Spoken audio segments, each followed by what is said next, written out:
All right, welcome back. Today we're going to take a look at the great old standard "Night and Day," written by Cole Porter.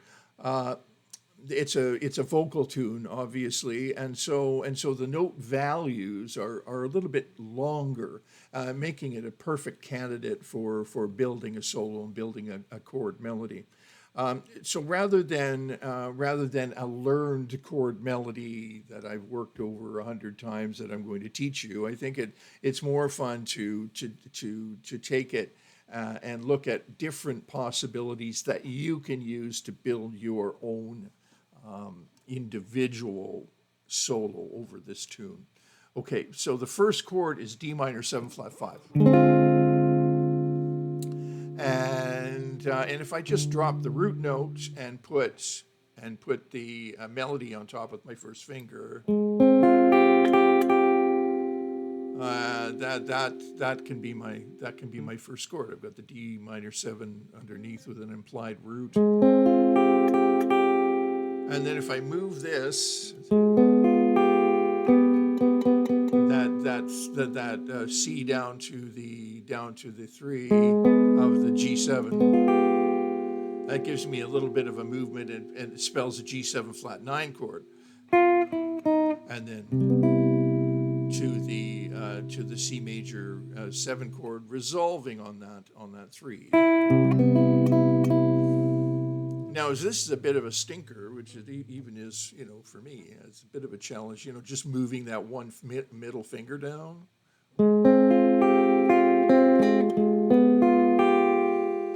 You could ease it up by also moving the flat 9 down to the G. That's going to work as well, right? Maybe not quite as, or move them both. Right? Now, alternatives for that G7 chord would be a G augmented. I really like that one.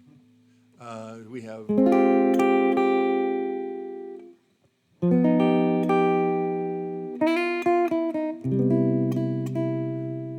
Right, so the G augmented, G7 augmented is, we've got the 7th down here, the 3 here, the augmented 5 here, and our root on top.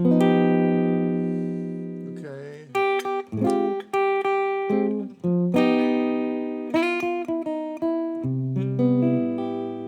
Okay, now, so that's a beginning. It gives you three possibilities for that G7 chord, and the C major 7. Now this tune is sort of cool because we've got these long gaps happening here, right? With lots and lots of space that we can use for fills or whatever. I like doing chord fills. In this case here, we have C major 7, C6 9, C major 7, C major 7. So if this is one possibility.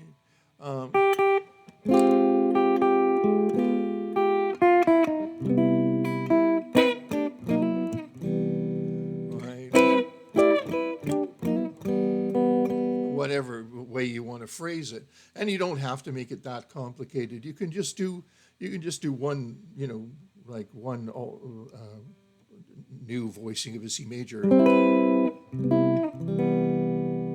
Just makes it pretty, rather than looking at the C major 7 as a static chord. You're nailed onto this chord and you can't change.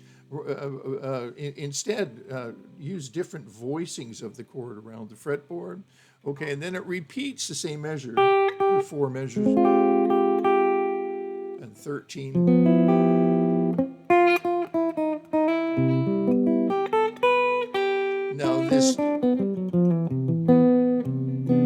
Now that time I just used a combination of scale tones, because there's all that space. So I want to do a fill. Right, you can just play a simple scale as well.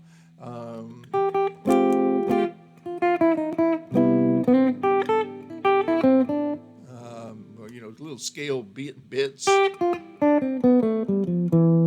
that's fine too. Just a descending major scale. And then we have this little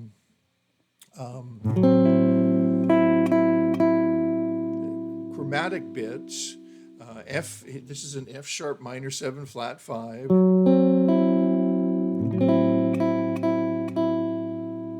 Right, with my F sharp here, my flat 5 here, the flat 7 on top, and the 3 on the bottom. F minor 7 with the 3 on the bottom. Melody note is still the flat 7 on top. Right, and then using this tritone.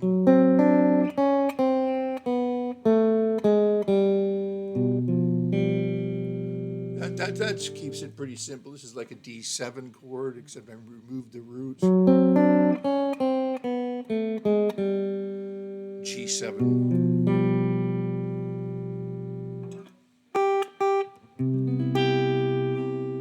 Okay, so far what we've got is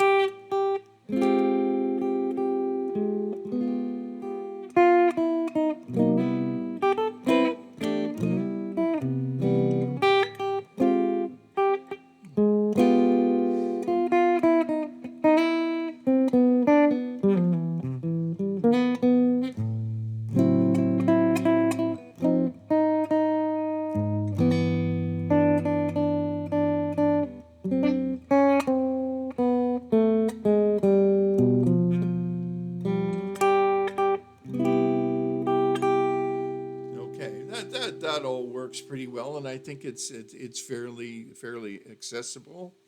And then at that point we have a key change. It says B flat 7. There I would put the related 2 in front of the B flat 7, which would be an F minor 7 going to a B flat 7, 2 5 to the E flat major modulation. Right, I just used a 13. You could, F minor 7, B flat 7, just plain B flat 7, and then E flat major 7. So there's a lot of interest there already when you're moving toward a modulation in the middle of the tune. So you don't want to muck that up, right? Just keep it nice and simple. And then if you play this bar of the E flat major 7 chord, you're going to have that flat 3 right underneath your finger. That melody note right underneath your finger. Right. So that and that's not a flat 3. It's the 5th.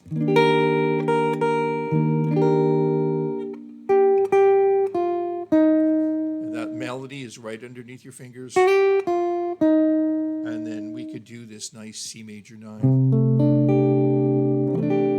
You don't even need the bass note. Right, so again.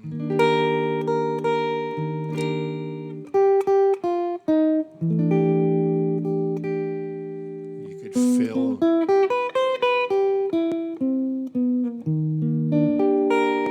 All I did there was just play a C major 7 arpeggio.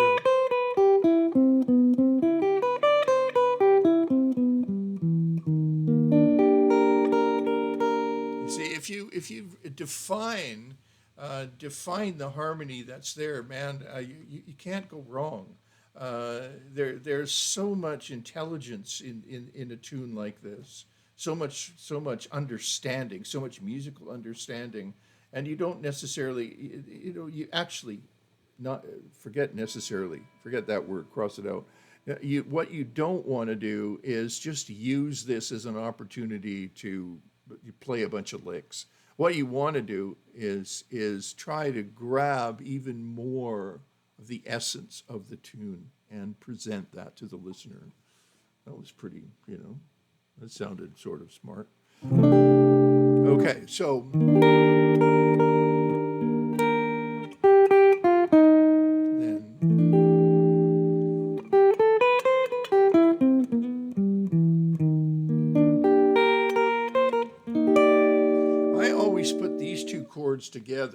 this E, this major 7 in this one.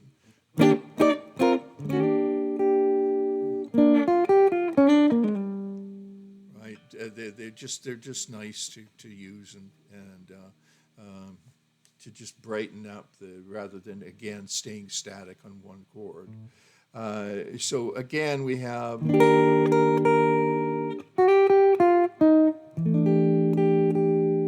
right just that major 9, and then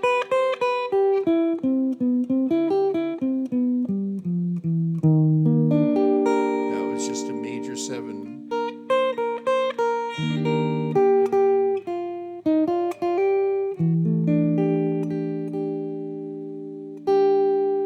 And then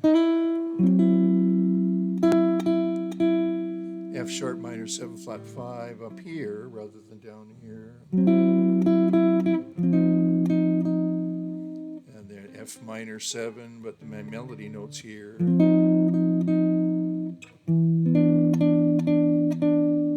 we may as well stay on the G string.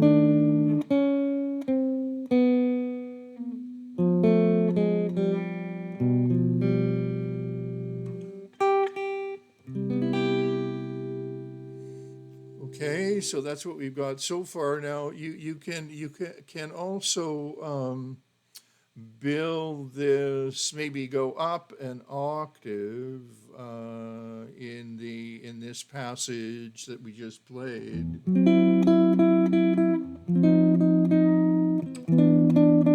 I don't think it sounds muddied out of where we are here.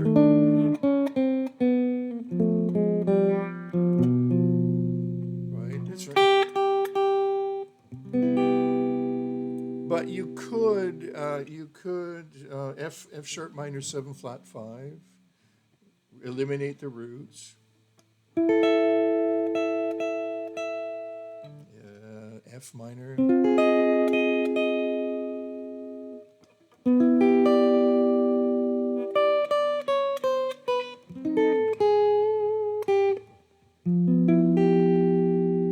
And then G13. I really like this 13. It's a G, a root, implied root. The root is here, but I'm playing it here. I'll take you through that again. The diminished. Sorry. Minor 7 flat 5. Minor.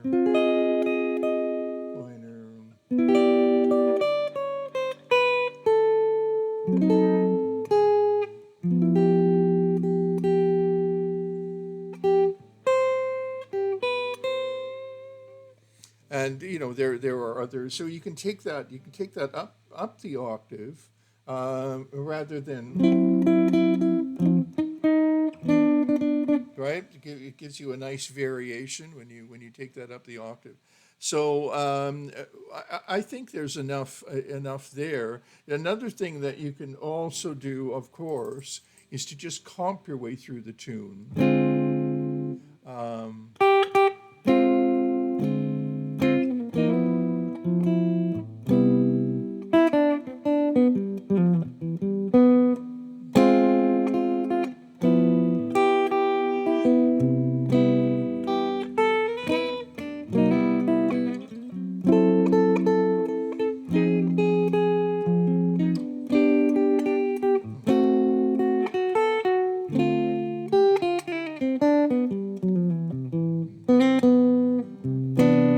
That's a, do you hear that?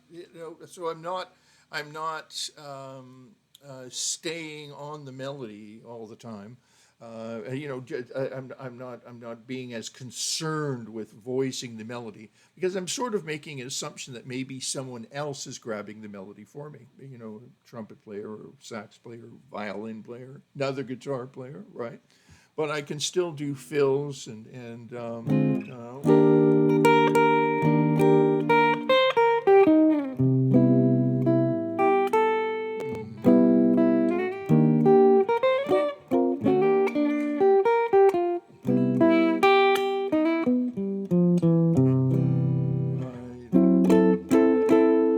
or down here.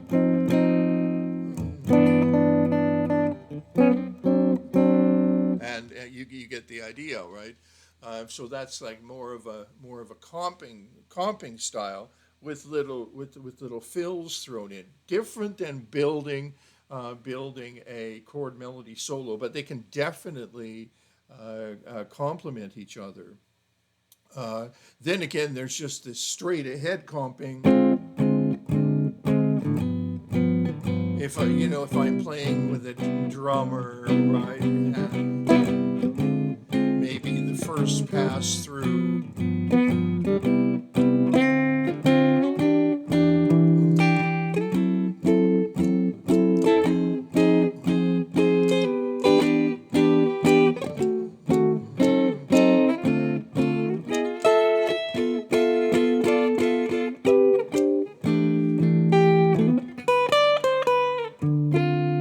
you get the idea. That's a different thing again, right?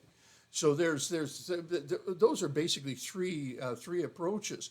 If you're playing as a solo guitar player, those are totally valid as well. You don't necessarily have to grab the melody all the time, but the melody is the anchor, right? The melody is the anchor. So somehow the melody has to always be implied, and that means that even if you're just hearing it yourself, the melody is always there. It's never lost. Okay, so I hope that helps you take a look at a tune like this and break it down. There's lots of different ways to play chord voicings, colors, fills, and so on. So if that was a help to you, give us a like, subscribe. That would be really cool. And we really hope to see you back again. If you have any questions, please let us know, and we'll answer them for you. Thanks for stopping by.